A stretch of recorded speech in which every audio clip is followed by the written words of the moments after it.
I find the story of Joseph wonderful, one that I can relate to. Joseph was a dreamer. Joseph was given a couple dreams, but before that, he was given a beautiful coat of many colors, many different pieces, and a tapestry like a coat, a beautiful coat. It was better than Liberace's coat, much better, muy better than Liberace's coat. Are you familiar with Liberace's coat? The millennials are not familiar with Liberace's coat. So he gets this beautiful coat, and he's the favorite child of his father Jacob. And so, you could say that this biblical family of Jacob was a mixed family. Would you all agree? Are there any mixed families in here? Okay, good. So basically, in this family, it was like the Brady Bunch on steroids. Yeah. There was one father and four mothers. So you had the two wives and the two handmaidens, and the two handmaidens actually gave birth to four of Jacob's sons. And, Jacob had his favorite, and it was Joseph. Now, why would Joseph be his favorite son? Because he loved Rachel, didn't he? He loved Rachel. And he actually even had another son through Rachel, which was Benjamin. And so Benjamin was going to be Ben-Oni, son of my sorrow. She cries out to name this child. And Jacob says, no, his name is going to be Benjamin or Benjamin, which is the son of my right hand. And Benjamin, in this beautiful story, he's the only son born in Israel, the only one. It's almost like he's a picture of the Messiah. The Messiah came the first time to suffer, but the second time he comes to rule and reign. So the brothers are very jealous of Joseph. And how many of you it takes two or more people to have a conspiracy? And so they conspire against him. He's going to check on them, and he's basically the father's tattletale. So he's telling on his brothers. And he's a tattletale. And so they're not liking this at all. And it got to the boiling point of even wanting to take his life, and he doesn't exist anymore. And so it took all the brothers to conspire and to do these things. And so as he was looking for them, he found them, and they said, here comes this dreamer, and so that he had on his Liberace coat. You know that, right? You could see him from way off, you know what I mean? The little bling bling was coming, and here he comes, hey, Dad wants to know what you guys are doing, and I'm here to just tell on you. Didn't work out too well for Joseph. So Joseph is 17 years old, and he's thrown into a pit, goes right into a pit. And so we know that they're conspired to kill him, and then, they didn't. Judah says, well, let's sell him. Reuben gets all distraught, because Reuben lost the firstborn blessing because he had done some inappropriate things with the handmaiden, Bilhah. And so he lost that birthright, and it went on down the line. And then his next brother was, of course, Simeon, then Levi. And you know what they did. They committed murder. They murdered all the men of a city and, took the loot, took the children and the wives and everything. And of course, Jacob had to deal with that purge, because they had idols and things, and they had to go bury them under an oak. That was the first safety deposit box, I think. So what's interesting is that, that this family, how many that this family of Abraham, Isaac, and Jacob, there's a lot of problems. And when I read the storyline of Jacob and his family, I'm feeling pretty good about my family. You know what I mean? I'm feeling really good. So anyway, Reuben, of course, he has a plan to save Joseph. But for some reason, he's sold off, right, to the Ishmaelites, and he ends up going to Egypt. So now Joseph he's a slave. He's sold into slavery. He lost everything. Lost his family, lost his identity, lost his relatives. He lost everything. I mean, he didn't even have a wallet at this point. Amen. No driver's license, no passport, nothing, not even a social security card. So he's literally stripped of everything. But he's 17 years old, and he's growing up as what? He's growing up as a Hebrew. He's a Hebrew. He's a Hebrew boy.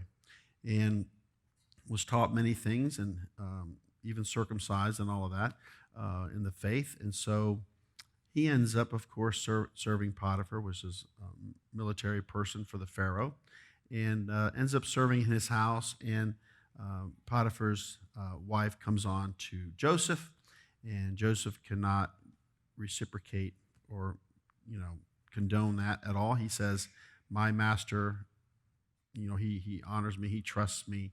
I cannot dishonor him." And so she kept at it and kept at it. It's like like a dripping faucet, just a drip, drip, drip. She continually tried to get him and to seduce him. And so he stood for his moral values and everything, which is kind of interesting as we move forward and teaching about purity, which is so important. That she ends up tearing his coat from him, and he flees. He gets out of there. She's coming on to him, and once again he lost his coat. Because in the story of Joseph, the boys took the coat, dipped it in the goat's blood, and said to their father, "Joseph has been killed by a beast." So they were all in on the lie, and so Jacob believed that. But all the brothers knew that they had sold him into Egypt.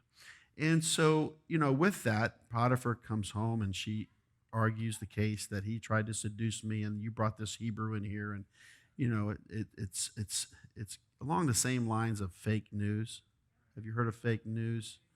False accusations, terrible things. The Bible establishes everything with two or more witnesses. But, like I said, that's what took place. And so Potiphar was so angry that he had to do something. But I believe he knew what his wife was up to. He knew what was going on. And he actually imprisoned Joseph instead. I think Potiphar had a heart for Joseph. And if he didn't, he would have killed him. He had that ability or that rank in the Egyptian society to actually have Joseph killed for that. But he put him in prison, and if you don't know, an Egyptian dungeon or prison, it's underground. There's no light. Matter of fact, there's even a reference in this story, because I'm telling you this story from the Bible, that he actually even had shackles on his feet. There were shackles involved in this imprisonment. So if he's 17 years old, and then of course all of this happens, we don't quite know what happened, but Joseph is a young man that has always had favor, and the interesting thing about the story of Joseph that I find fascinating is that God had planned this all along, that this was going to happen. Joseph was a dreamer. He had these dreams, and he says, his parents and his siblings were going to bow down to him, and so he really had these two dreams, and it didn't sound really encouraging to the other siblings because there was some sibling rivalry. And have you ever heard of a pecking order as it goes down the line? And he's just the baby, and so they know that he's groomed to be the heir and everything. So they just kind of conspire and take him out, and now he's in Egypt, and he ends up in a dungeon.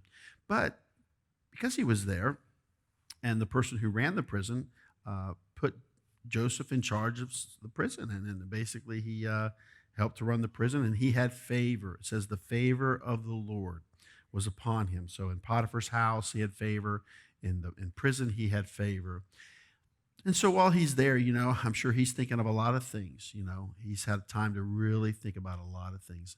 And we would actually maybe even look at that like what an injustice, what his family did, what the Egyptian government did to him, what an injustice. But he kept his cool, he kept his head up, and he did what he had to do.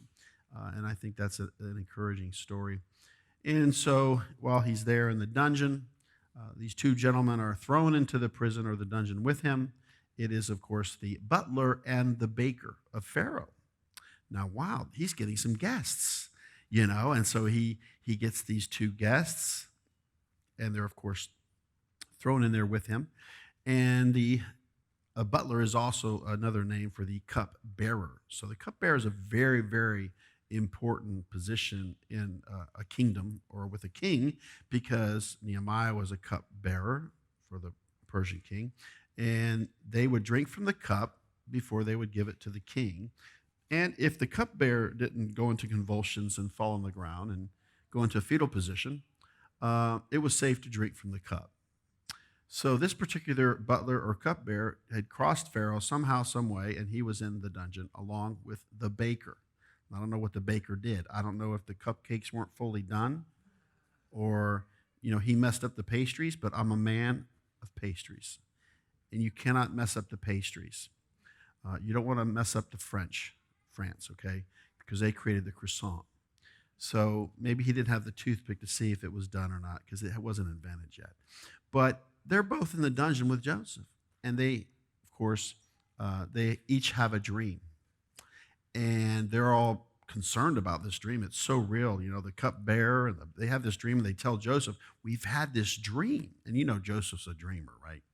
And so they, of course, tell him the dream, and he doesn't really want to say anything, and they kind of force it out of him. And so he basically comes to the conclusion from their dreams that Pharaoh is going to restore the cupbearer, because that's an important job, but the baker is going to be hung, and birds are going to eat his flesh. That doesn't sound like a good interpretation if you're a baker. I mean, I could just imagine Joseph's face as he's trying to interpret the dream and just tell the truth, You're going to be hung, and the birds of the fowls of the air are going to eat your flesh. Wasn't happy with that. So they come, they open up the dungeon door, they take out the cupbearer, and then, of course, the baker, and they drag them off. And as they're leaving this prison, Joseph cries out, remember me, when you get back to civilization and the light, please remember me. He's crying out. So he's really thinking, this is my big break. This is what's going to happen.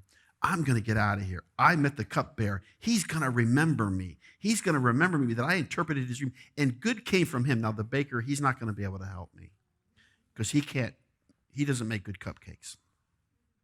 He doesn't make good cupcakes. He's not going to remember me. So he's all excited. So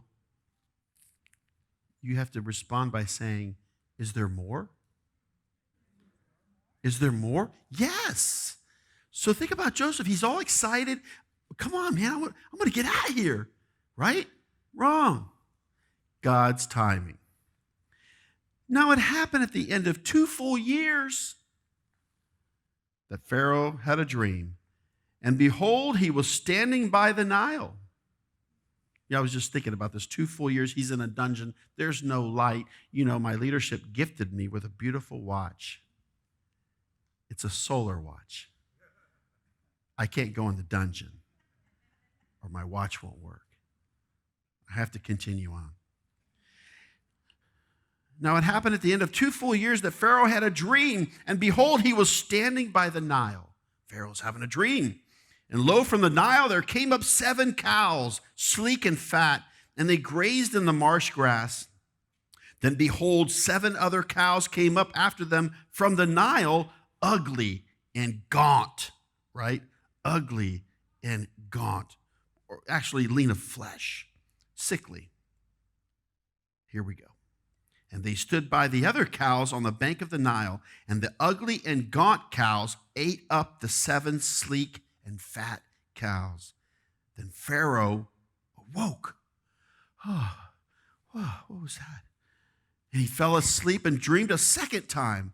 And behold, 7 ears of grain came up on a single stalk, plump and good.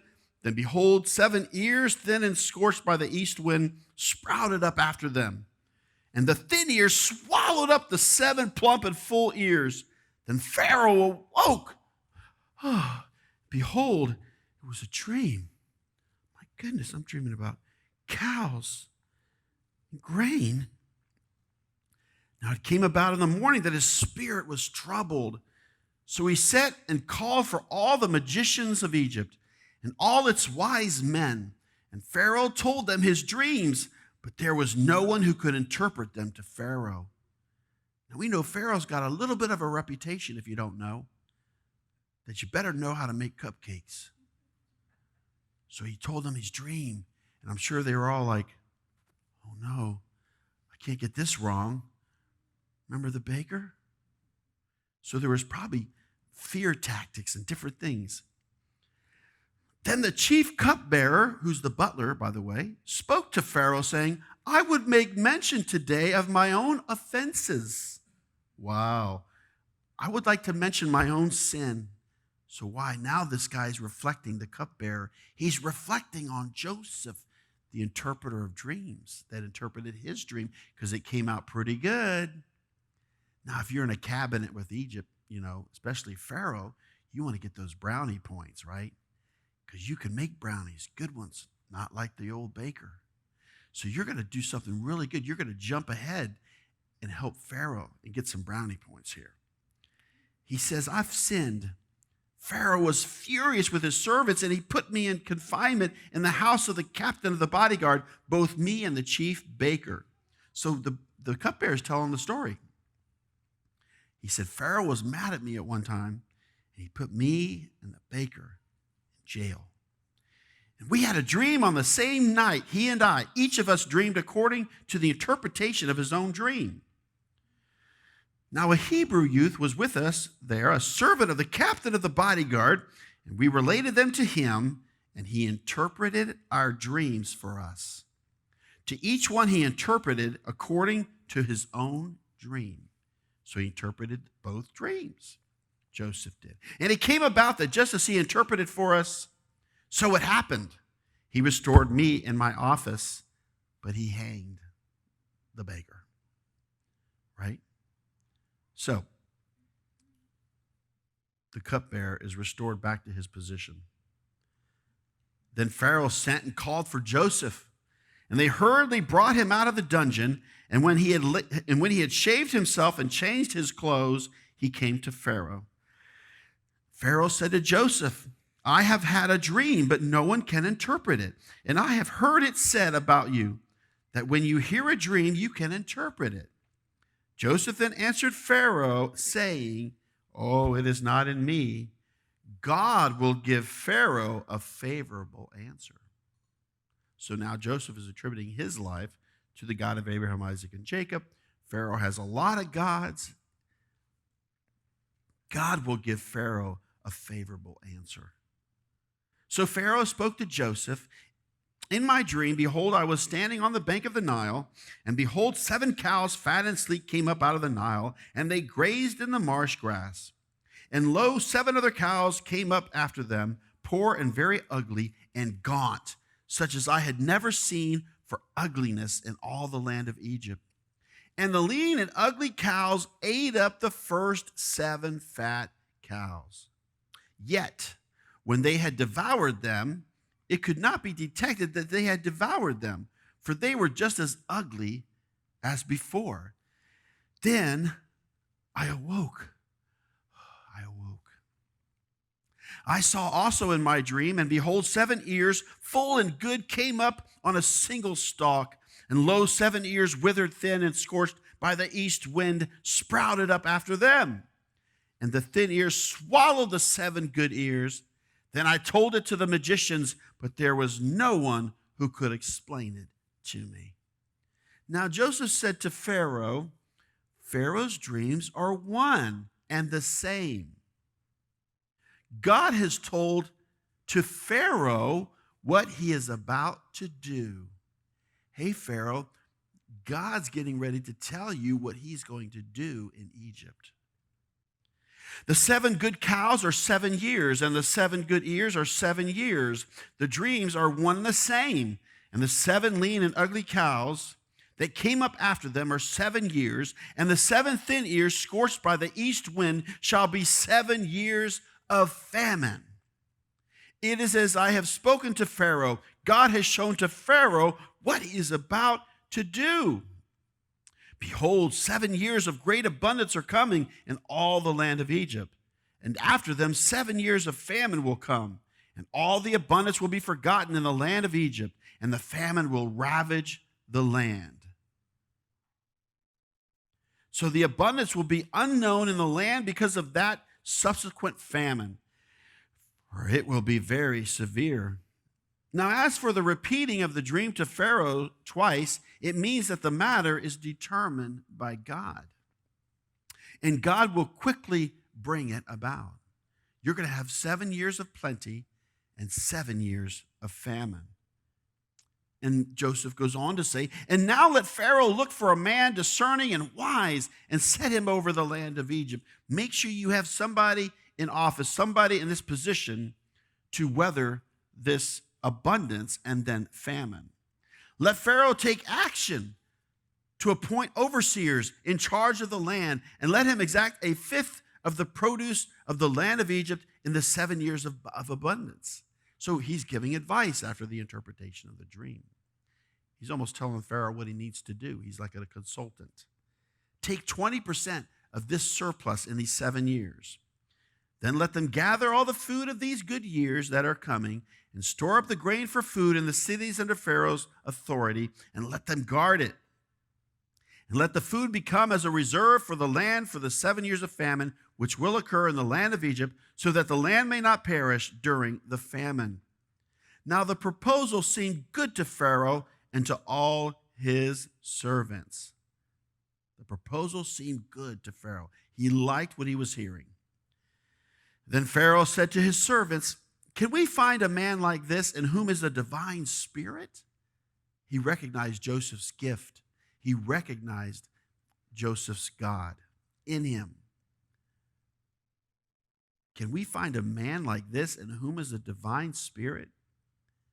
So Pharaoh said to Joseph, since God has informed you all of this, there is no one so discerning and wise as you are. You shall be over my house, and according to your command, all my people shall do homage. Only in the throne I will be greater than you. And Pharaoh said to Joseph, see, I have set you over all the land of Egypt. Remember the saying, from the pit to the palace. The favor is being poured upon Joseph for God's purpose. Then Pharaoh took off his signet ring from his hand, and he put it on Joseph's hand and clothed him in garments of fine linen and put the gold necklace around his neck.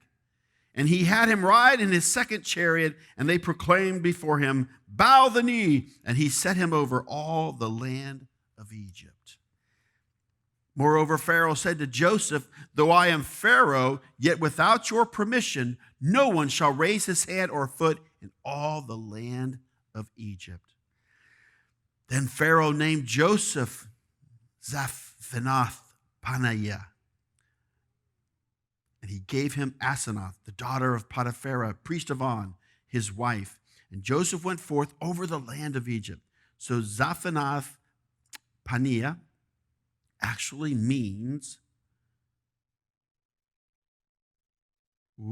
God speaks, God lives, the interpreter of dreams, the dream interpreter. That's why he named him that. Now Joseph was 30 years old when he stood before Pharaoh, king of Egypt. And Joseph went out from the presence of Pharaoh and went through all the land of Egypt. Once again, 30 years old. He was thrown into a pit at 17, and 13 years later, he comes before Pharaoh.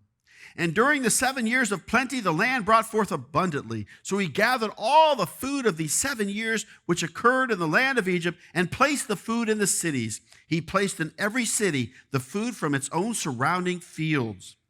Thus Joseph stored up grain in great abundance like the sand of the sea until he stopped measuring it, for it was beyond measure. They had more than enough. Now before the year of famine came, 2 sons were born to Joseph, whom Asenath, the daughter of Potiphar, priest of On, bore to him. Now Joseph is starting a family. And Joseph named the firstborn Manasseh, for he said, God has made me forget all my trouble and all my father's household. Wow. He's caused me to forget my past. And he named the second Ephraim, for he said, God has made me fruitful in the land of my affliction. Yes, I'm forgetting about my past and hardships, and now I'm second in command. Good things are happening to me. And now I have Ephraim, my second son, because now I am fruitful. When the 7 years of plenty which had been in the land of Egypt came to an end, and the 7 years of famine began to come, just as Joseph had said, then there was famine in all the lands. But in all the land of Egypt, there was bread. So when all the land of Egypt was famished, the people cried out to Pharaoh for bread, and Pharaoh said to all the Egyptians, "Go to Joseph, whatever he says to you, you shall do." The power of delegation. When the famine was spread over all the face of the earth, then Joseph opened all the storehouses and sold to the Egyptians, and the famine was severe in the land of Egypt. And the people of all the earth came to Egypt to buy grain from Joseph, because the famine was severe in all the earth. Once again, God created a worldwide famine to do his bidding, his purpose. Now Jacob saw that there was grain in Egypt, and Jacob said to his sons, "Why are you staring at one another?" Isn't that what teenagers do? Isn't that what brothers do? "Why are you staring at one another?" And he said, "Behold, I have heard that there is grain in Egypt. Go down there and buy some for us from that place, so that we may live and not die." Then 10 brothers of Joseph went down to buy grain from Egypt. But Jacob did not send Joseph's brother Benjamin with his brothers, for he said, "I am afraid that harm may befall him. I've lost Rachel. I miss her. I've lost Joseph. He was going to be the heir, and I gave him the birthright. You're not going to get Benjamin. You're not going to take him with you. I'm afraid that harm may befall him." So the sons of Israel came to buy grain among those who were coming, for the famine was in the land of Canaan also. Now Joseph was the ruler over the land, and he was the one who sold to all the people of the land. And Joseph's brothers came and bowed down to him with their faces to the ground. When Joseph saw his brothers, he recognized them. But he disguised himself to them, and he spoke to them harshly. And he said to them, "Where have you come from?" And they said, "From the land of Canaan to buy food." But Joseph had recognized his brothers, although they did not recognize him. For remember, he had been cleanly shaven and changed his garments. But he recognized his brothers. After 13 years of throwing him in the pit, he has Manasseh, he has Ephraim. He's in the famine now. And all of a sudden he looks up and he sees his brothers. Now things are going to have to start changing. God is going to direct him through this. And Joseph remembered the dreams which he had about them and said to them, "You are spies. You have come to look at the undefended parts of our land." Now Joseph is going to start to test his brethren. He's going to test his brothers because he remembers the dreams. And now they came and paid obeisance to him. And God had him reflect, remember, when the dreams interpreted was that they would pay obeisance to him. Then they said to him, "No, my lord, but your servants have come to buy food. We are all sons of one man. We are honest men. Your servants are not spies." Yet he said to them, "No, but you have come to look at the undefended parts of our land." But they said, "Your servants are 12 brothers in all, the sons of one man in the land of Canaan, and behold, the youngest is with our father today. Man, but one is no more." We lost somebody. Somebody's not around anymore. Joseph said to them, "It is as I said to you, you are spies. By this you will be tested. By the life of Pharaoh, you shall not go from this place unless your youngest brother comes here." Okay, you've told me your story. You have all of your brothers. One is missing, and you have a younger brother. You have to prove it. You're going to have to prove it. "Send one of you that he may get your brother while you remain confined, that your words may be tested whether there is truth in you. But if not, by the life of Pharaoh, surely you are spies." So he put them all together in prison for 3 days. He confined his brothers, made them all come together and think about this situation, because he remembered when he was thrown into the pit and they conspired against him, and yet he was all alone. So he took these brothers and he put them all together in prison for 3 days. But they were all together. Now Joseph said to them on the third day, "Do this and live, for I fear God. If you are honest men, let one of your brothers be confined in your prison, but as for the rest of you, go carry grain for the famine of your households. And bring your youngest brother to me, so your words may be verified, and you will not die." And they did so. Then they said to one another, "Truly we are guilty concerning our brother, because we saw the distress of his soul when he pleaded with us, yet we would not listen. Therefore this distress has come upon us." Now shame is coming in their conscience. Man, what we did to Joseph, and he cried out to us. We're faced with the same thing. It's all happening again. And Reuben answered them, saying, "Did I not tell you, do not sin against the boy? And you would not listen to me. Now comes the reckoning for his blood." I tried to tell you guys, Reuben was standing up for Joseph. And it's interesting that Reuben had lost the birthright, but yet he cared for Joseph. He had empathy. They did not know, however, that Joseph understood, for there was an interpreter between them. And he turned away from them and wept. But when he returned to them and spoke to them, he took Simeon from them and bound him before their eyes. The test is still continuing with the brothers. Go retrieve your younger brother, and you will live, and I'm going to keep Simeon for collateral. Remember the birth order: Reuben, Simeon, Levi, Judah, all born from the mother Leah. Then Joseph gave orders to fill their bags with grain and to restore every man's money in his sack and to give them provisions for the journey, and thus it was done for them. So they loaded their donkeys with their grain and departed from there. And as one of them opened his sack to give his donkey fodder or feed at the lodging place, he saw his money. And behold, it was in the mouth of his sack. So in the very grain that he's bringing back, he has the exact sack of money that he had given for the cost of the grain. Then he said to his brothers, "My money has been returned, and behold, it is even in my sack." And their hearts sank, and they turned, trembling to one another, saying, "What is this that God has done to us?"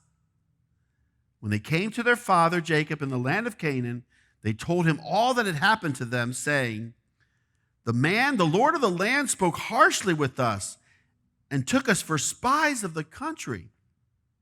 But we said to him, "We are honest men, we are not spies. We are 12 brothers, sons of our father. One is no more, and the youngest is with our father today in the land of Canaan." And the Lord of the land, said to us, "By this I shall know that you are honest men. Leave one of your brothers with me and take grain for the famine of your households and go. But bring your youngest brother to me, that I may know that you are not spies, but honest men. I will give your brother to you, and you may trade in the land." Now it came about as they were emptying their sacks that, behold, every man's bundle of money was in his sack. And when they and their father saw their bundles of money, they were dismayed. And this is where the expression came, oy vey. And their father Jacob said to them, "You have bereaved me of my children. Joseph is no more, and Simeon is no more, and you would take Benjamin. All these things are against me." Then Reuben spoke to his father, saying, "You may put my 2 sons to death if I do not bring him back to you. Put him in my care, and I will return him to you." Once again, Reuben is stepping up. But Jacob said, "My son shall not go down with you, for his brother is dead, and he alone is left. He's all I have. If harm should befall him on the journey you are taking, then you will bring my gray hair down to Sheol in sorrow. I can't take no mo. I can't take no mo." Oh, now the famine was severe in the land. Remember, this is a worldwide famine. So it came about when they had finished eating the grain which they had brought from Egypt, that their father said to them, "Go back, buy us a little food." Judah spoke to him, however. Judah steps up and he says, The man solemnly warned us, you shall not see my face unless your brother is with you. Don't come back to Egypt unless you have your brother. If you send our brother with us, we will go down and buy you food. Because he said, if we don't show up with Benjamin, he's going to kill us. We're dead. We're dead men walking. But if you do not send him, we will not go down. For the man said to us, you shall not see my face unless your brother is with you. Then Israel said, why did you treat me so badly by telling the man whether you still had another brother? Why did you go the TMI route? You TMI, you gave him too much information. You were too honest. They said the man questioned particularly about us and our relatives, saying, is your father still alive? Have you another brother? So we answered his questions. Could we possibly know that he would say, bring your brother down? And Judah said to his father Israel, send the lad with me, and we will arise and go, that we may live and not die, we as well as you and our little ones. I myself, this is Judah, I myself will be surety for him. You may hold me responsible for him. If I do not bring him back to you and set him before you, then let me bear the blame before you forever. Reuben wants to give his two sons. Judah's saying, listen, I'll take full responsibility without the reflection of my children. For if we had not delayed, surely by now we could have returned twice. Then their father Israel said to them, if it must be so, then do this. Take some of the best products of the land in your bags and carry down to the man as a present a little balm and a little honey, aromatic gum and myrrh, pistachio nuts and almonds. And take double the money in your hand and take back in your hand the money that was returned in the mouth of your sacks. Perhaps it was a mistake. Take your brother also and arise, return to the man. And may God Almighty grant you compassion in the sight of the man, that he may release to you your other brother and Benjamin. And as for me, if I am bereaved of my children, I am bereaved. So the men took this present, and they took double the money in their hand, and Benjamin. Then they arose and went down to Egypt and stood before Joseph. Oh, when Joseph saw Benjamin with them, he said to his house steward, bring the men into the house and slay an animal and make ready, for the men are to dine with me at noon. So the man did as Joseph said and brought the men to Joseph's house.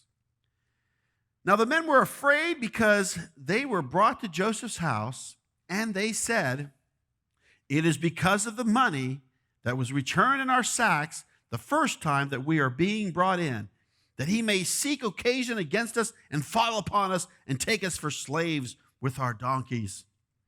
Once again, the spirit of fear is upon them. So they came near to Joseph's house steward and spoke to him at the entrance of the house. They want to get in. They want to clear the matter. And said, oh, my Lord, we indeed came down the first time to buy food.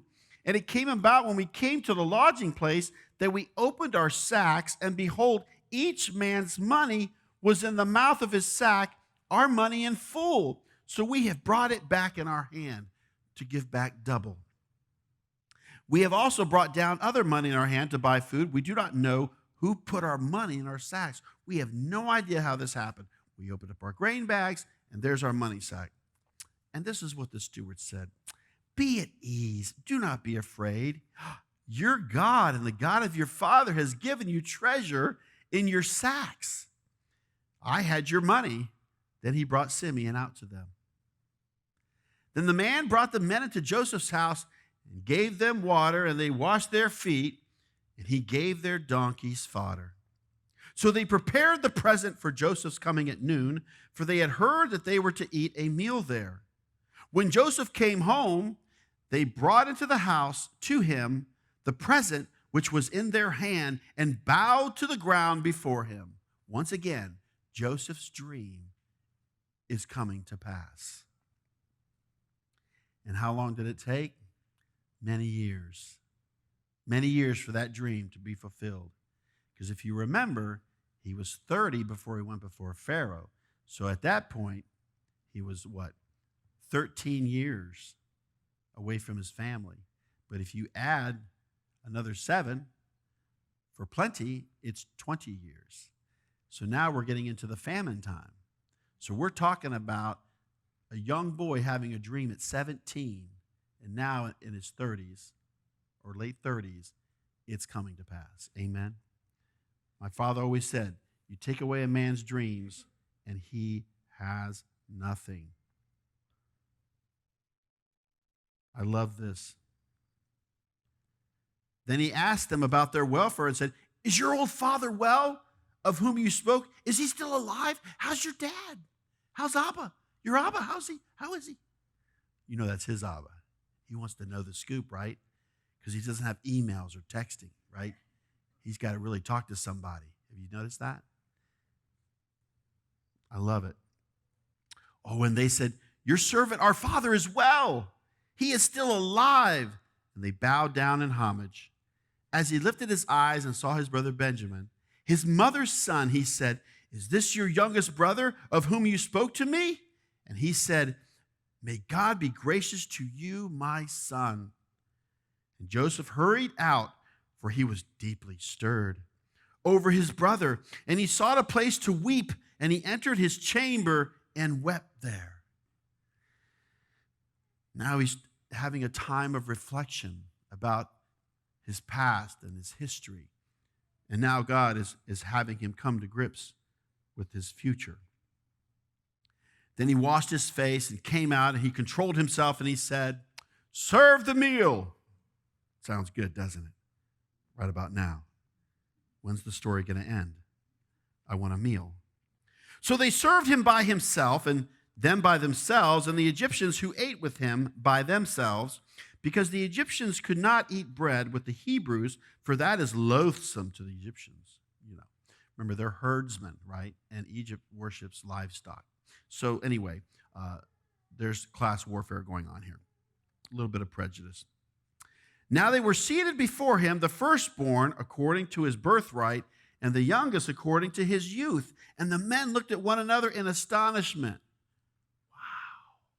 You know, it's interesting when I want to take pictures with my family. I try to do it like their birth order. Okay, little one here, next one down the line. I don't care anymore. I don't do that. No, just get in the picture, chin up, belly in, smile. That's it. Okay. If you look at our pictures now, it looks like a mob. It looks like a flash mob. I don't care. I got a picture. I got a picture. I don't care if your eyes are closed. I got a picture, right? I don't care if you're looking the other way, but your head is straight. I still got a picture. So he does this. He's messing with them. He's messing with them. He's testing them. Why? Because he can do it. It doesn't say that God told him to do it. But it seemed like he had some wisdom. And I think what Joseph is doing here, he's wanting to see if his brothers have learned any lessons since throwing him into a pit. Say, is there more? There's more. There is more. And he took portions to them from his own table. But Benjamin's portion was 5 times as much as any of theirs. So they feasted and drank freely with him. So he even takes Benjamin, right? He doesn't give him, he doesn't give him 1 steak. He gives him 5. And all the brothers are in order, right? So he's at the end of this table with all the food. Imagine that. 5 helpings of mashed potatoes. Is anybody hungry right now? Homemade green beans by my wife with the butter and the garlic. 5. What do? Did they bring out a trough? What do they do? 5 times. Imagine 5 milkshakes, right? 5. Then he commanded his house steward, saying, Fill the men's sacks with food as much as they can carry, and put each man's money in the mouth of his sack. Oh, we're going to keep up with this because I like this little prank. And put my cup, the silver cup, in the mouth of the sack of the youngest, and his money for the grain. And he did as Joseph had told him. He's like, yeah, put the money back in their grain sacks. Oh, and take my cup that I drink from. Yeah, my favorite cup. And put it in Benjamin, the youngest brother's bag. Make sure it goes in his sack. As soon as it was light, the men were sent away, they with their donkeys. They had just gone out of the city and were not far off, when Joseph said to his house steward, Up, follow the men, and when you overtake them, say to them, why have you repaid evil for good? Is not this the one from which my Lord drinks, and which he indeed uses for divination? You have done wrong in doing this. So the steward pursues them, tracks them down, and says, my master's cup is missing. My master's cup. That's his favorite cup. You know, like a child, like his little blankie. This is his favorite cup, you know.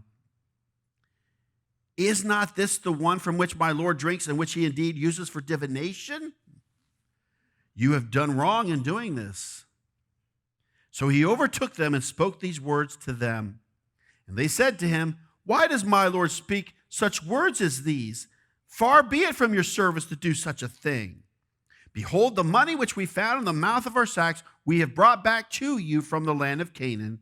How then could we steal silver or gold from your Lord's house? I'll tell you what, with whomever of your servants it is found, let him die. If you find this cup, let that person die. There's no way. We also will be my Lord's slaves. So kill the guy who's got the cup, and hey, we'll serve you if you find it. So he said, now let it also be according to your words. He with whom it is found shall be my slave, and the rest of you shall be innocent. Then they hurried. Each man lowered his sack to the ground, and each man opened his sack. And he searched, beginning with the oldest and ending with the youngest. And the cup was found in Benjamin's sack. Then they tore their clothes, and when each man loaded his donkey, they returned to the city. When Judah and his brothers came to Joseph's house, he was still there, and they fell to the ground before him.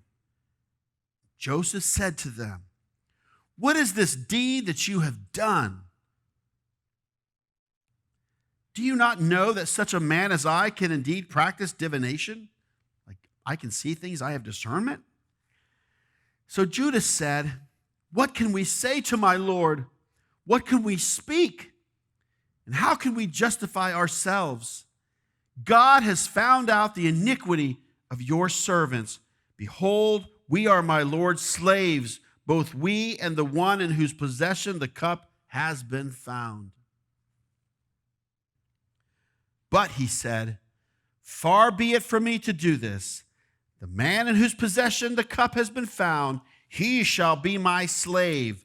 But as for you, go up in peace to your father. Joseph says, I tell you what I'm going to do. I'm not going to kill anybody. But I'm going to take Benjamin, and I'm going to make him my servant. And I'm going to release all of you to go back to your father.